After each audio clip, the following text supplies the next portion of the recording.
Pronti? Ciao a tutti! Allora, questa sera cosa facciamo? Un piatto...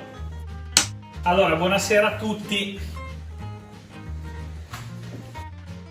Allora, buonasera perché qua è sera ovviamente, quindi ora cosa vi mostro? Questa sera vi faccio un piatto semplice ma complicato per molti perché bisogna saperlo fare bene, perché per me è un piatto sacro, essendo io milanese di origine, e stiamo parlando proprio del risotto alla milanese. Allora, io sono molto affezionato perché mio padre la domenica mattina a volte si alzava e faceva questo risotto alla milanese al quale noi eravamo tutti molto legati. Quindi sappiate che il risotto alla milanese originale ovviamente si fa in un determinato modo, cioè con lo zafferano, si aggiungeva il midollo di bue alla fine per dargli ancora più sapore, ed era proprio una caratteristica del risotto alla milanese. Mentre io stasera farò una versione leggermente diversa, ed è una versione che ho, diciamo, personalizzato col tempo, che a me e a mia moglie e anche agli amici piace particolarmente. Allora, che cosa andiamo a fare? Andiamo a fare ovviamente riso, andiamo a utilizzare un riso corposo che tenga ben il sapore, poi burro, un rametto di rosmarino che nel risotto alla milanese non c'è ma che io metterò perché dà quel retrogusto particolare e accattivante insieme allo zafferano. Quindi zafferano ovviamente, che da queste parti si chiama safran, e un piccolo scalogno. Se non avete lo scalogno ovviamente potete usare una cipollina, un pezzettino di cipolla, però senza esagerare perché non deve essere predominante il sapore. E poi andremo a prendere dopo un goccio di vino bianco per sfumare il riso. Ovviamente nel frattempo io ho un pentolino di brodo che utilizzeremo per il risotto, ok? Quindi partiamo con il nostro risotto alla milanese. Allora, cosa facciamo? Prendiamo il nostro scalogno, gli togliamo la buccia. Il mio è proprio piccolino, ma meglio così. Poi lo trittiamo il più fine possibile.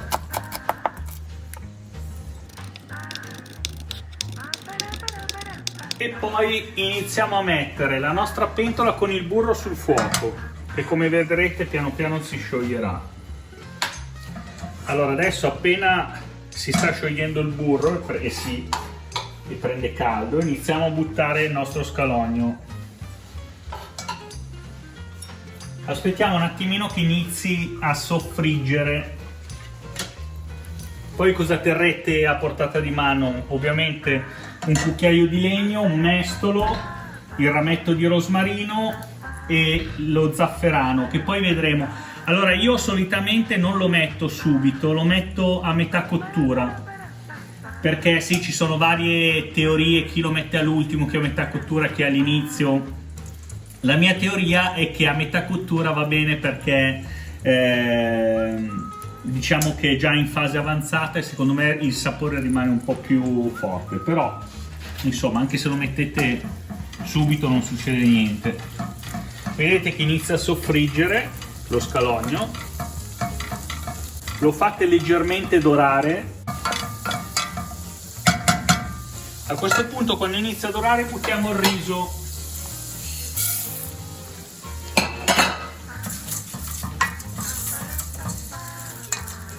Il riso ovviamente lo dobbiamo tostare, ok? Quindi io sto usando una pentola di acciaio con fuoco medio-basso, perché all'inizio deve prendere, insomma, il calore, no?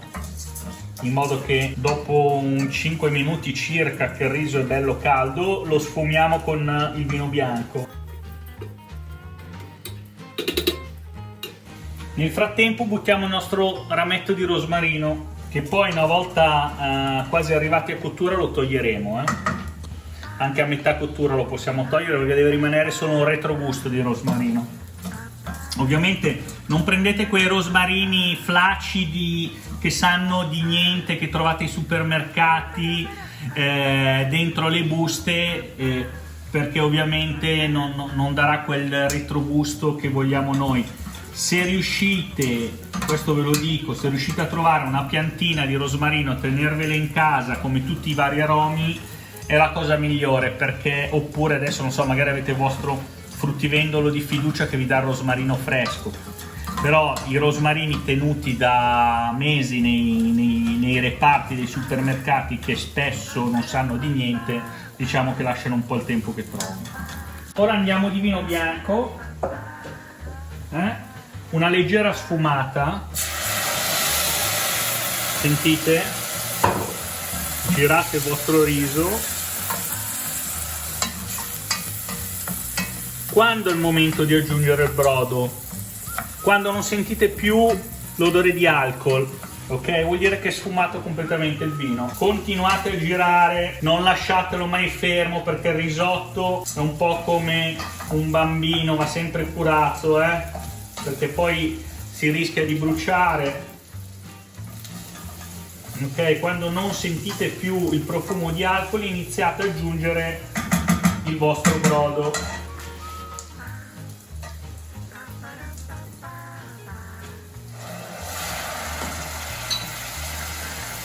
Cosa fate? Andate a coprire il riso, quindi lo mettete un po' alla volta, non è che aggiungete 2 litri di brodo. A mano che il risotto asciuga, vedete che asciuga, aggiungete un mestolino di brodo. Lo curate, da qua iniziate a calcolare 15 minuti. Nel frattempo ovviamente non dimenticatevi di tenere un bicchiere di vino a fianco a voi, perché la cucina è molto più lieta e felice. Salute. Vedete il vostro rametto, cercate di non toccarlo molto, perché poi potrebbe perdere i suoi, diciamo, rametti, le sue foglie. Lo lasciate dentro, ok? Tanto io mi apro le mie bustine zafferano. Questo qua non è che ne mettono. Allora, lo zafferano è un discorso a sé, nel senso che dipende dalla marca, dipende dalla quantità, dipende da tante cose, dipende se usate i pistilli, quali pistilli, ne ho provati di tutti i tipi. Allora, uno dei migliori, non per fare pubblicità, però secondo me, se non ricordo male, quello che si chiama i 3 risotti. 3 cuochi. I 3 cuochi, vedi, mia moglie giustamente ha una memoria migliore della mia, quindi i 3 cuochi, però anche c'è un altro, non solo i 3 cuochi, quello con il coniglio, se non sbaglio. Comunque voi ne proverete di diversi tipi, provate i pistilli, perché ci sono anche i pistilli che rilasciano molto il sapore, iniziano a rilasciarlo dopo un po', però anche lì dipende da che pistilli, quindi voi fate la prova. L'importante è che se vedete che una bustina non basta, in questo caso lo sto facendo per 2 persone abbondanti, perché sto usando 180 grammi di riso, 190, perché ho abbastanza fame questa sera. Quindi in questo caso io utilizzerò 2 bustine di zafferano, perché in questo caso ce n'è poco in una bustina, e soprattutto il riso alla milanese deve essere di un giallo vivido, colorato e intenso, il sapore si deve sentire. Non fatemi un riso come quello delle mense, dove buttavano una bustina per 200 persone, dove il riso è giallo pallido. No, quello non è un riso alla milanese, si deve sentire lo zafferano. Quindi a metà cottura, man mano che aggiungete il brodo, io ne aggiungo un po' alla volta, come vi ho detto, e poi mescolo. Arrivati più o meno a metà cottura, butteremo lo zafferano, e da lì, dopo qualche minuto, inizieremo a vedere il colore che il risotto rilascia. Quindi a seconda del colore, del sapore, dell'intensità, lo dovete far mischiare bene. Dopo 5 minuti inizierete a capire se aggiungere o meno ancora un po' di zafferano. Però solitamente per 2 persone, ovviamente una bustina è sufficiente, a meno che non siano bustine da tirchi come questi qua, che praticamente non c'è dentro lo zafferano ma ce n'è una punta. Allora in questo caso 2 di queste fa una bustina normale, i famosi 3 cuochi, e una è sufficiente perché è molto intenso, buono, ed è sufficiente sicuramente per 2-3 persone, ok? Quindi mescolate, liquorate il vostro bel risotto, assaggiate il brodo, assaggiate il riso, perché deve essere salato giusto, il brodo deve essere giusto.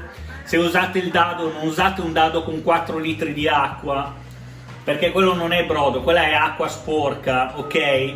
Se sulle confezioni indicano, cosa no? No, sembra che li stai bacchettando. Infatti è così. Non usate i dadi un 4 litri di acqua con un dado. Sulle confezioni, se c'è scritto un dado per mezzo litro di acqua, perché quella è la dose giusta. Poi ovvio potete mettere 100 ml in più perché poi il sapore non deve essere neanche troppo intenso e né troppo salato, quindi fate attenzione. Assaggiate il brodo dopo che avete buttato il riso, se c'è poca acqua aggiungete un po' d'acqua finché trovate il sapore, la consistenza giusta, cioè deve essere quel salato che non disturba, quindi deve essere un brodo normale, diciamo, saporito. Allora siamo arrivati a metà cottura, cosa facciamo? Iniziamo a togliere il nostro rosmarino. Allora, a me qualche pezzettino di rosmarino non disturba, mia moglie che è tipo piuttosto schizzinosa, che è un termine giusto, amore giusto, direi, non ho esagerato, già mi sta fulminando, ma potete toglierle, poi vedete voi, insomma. Aggiungiamo un po' di brodo perché si sta asciugando, facciamo un girettino e poi aggiungiamo il nostro zafferano. Guardate questi quanto poco ne hanno messo, guardate, non si vede in pratica. Allora vediamo quanto ne scende. Questo è già di più delle altre volte. Iniziamo a girarlo,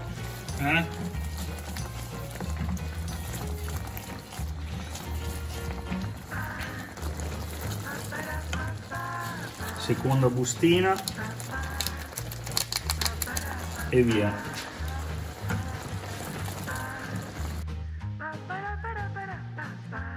Aggiungiamo ancora un po' di brodo.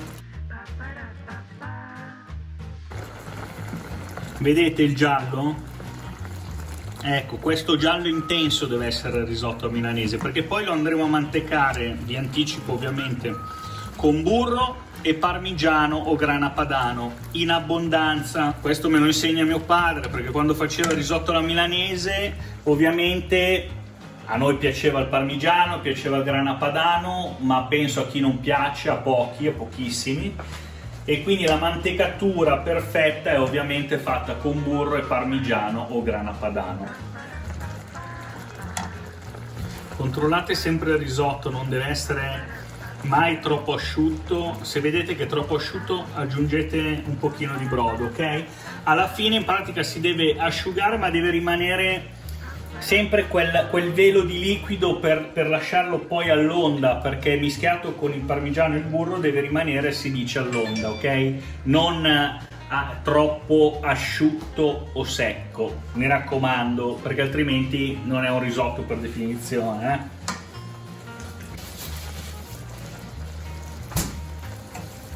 Allora manca un minutino, quindi iniziamo ad assaggiarlo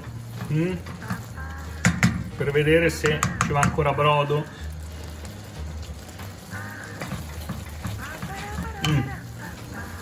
Ma proprio un filo.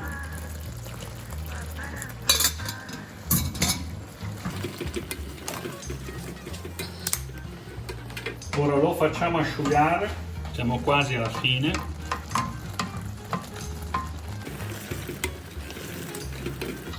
Lo andiamo a assaggiare ancora.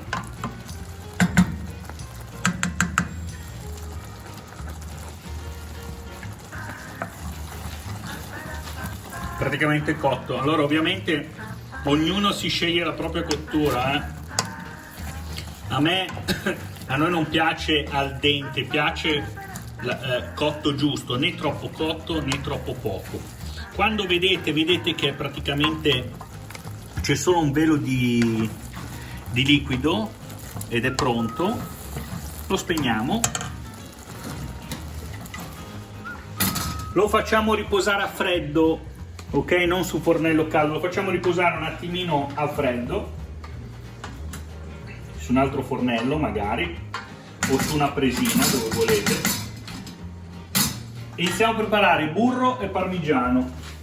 Allora, io mi ricordo ancora quando mia madre urlava dietro mio padre perché iniziava con un tocchettino di burro, metteva il secondo, metteva il terzo e poi le urla arrivavano. Però una mantecatura perfetta si ottiene con un bel quantitativo di burro e formaggio, come vedete, in abbondanza. E poi lo girate bene, lo fate, vedete la consistenza, vedete l'onda come si muove. Questo qua vuol dire risotto all'onda. Boom. Il nostro risotto alla milanese, virgolettato perché c'è un tocco di rosmarino, è pronto. No, vabbè, non potete immaginare. Assaggiamolo ancora.